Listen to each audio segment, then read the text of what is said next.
Hello friends, welcome back to my channel. তো কালকে ছিল হচ্ছে রথযাত্রাতে তো আমাদের মধ্যমগ্রামে বারাসাতে রথের মেলা বসে। তো কালকে খুব বৃষ্টি হয়েছিল, তবুও রথযাত্রা বলে কথা, মেলাতে তো যেতে একটু ইচ্ছে করে, পাঁপড় ভাজা খেতে ইচ্ছে করে।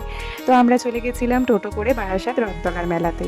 তো বারাসাত রথতলার মেলাতে যাওয়ার পথে দেখি এখানে বিজেপির তরফ থেকে এখানে সবাইকে পাঁপড় বিতরণ করা হচ্ছে। তো সবাই এখানে লাইন দিয়ে দাঁড়িয়ে পাঁপড় খাচ্ছে। তো আমরা চলে গেলাম হচ্ছে রথতলার মেলাতে। তো রথতলার মেলাতে গিয়ে দেখি প্রচণ্ড কাদা, যেহেতু সারাদিনই কালকে বৃষ্টি হয়েছে, তবুও লোকজনের ভিড়। রথের মেলা বলে কথা, আর আমাদের রথতলাতে না অনেক বড় করে মেলা হয়। তো আমরা গেলাম, আর গিয়ে তেমন কিছুই কিনিনি, একটু জাস্ট খাওয়া দাওয়া করেছি। তো এখান দিয়ে নিয়েছিলাম হচ্ছে কুরকুরে মোমো, তো সেটাই খেলাম। তারপর খেলাম হচ্ছে ঘুগনি, তারপরে খেলাম পাঁপড়। তো একটু টুকিটাকি খেয়ে দিয়ে মেলা ঘুরে বাড়ির পথে রওনা দিলাম। আর বাড়িতে এসে দেখি আমার স্টুডেন্টের বাড়িতে জগন্নাথ পুজো ছিল। তো তারা প্রসাদ দিয়ে গেছে, এই দেখো ভগবানের প্রধান ভোগ, আর এদিকেও দিয়ে গেছে ভগবানের প্রসাদ সব।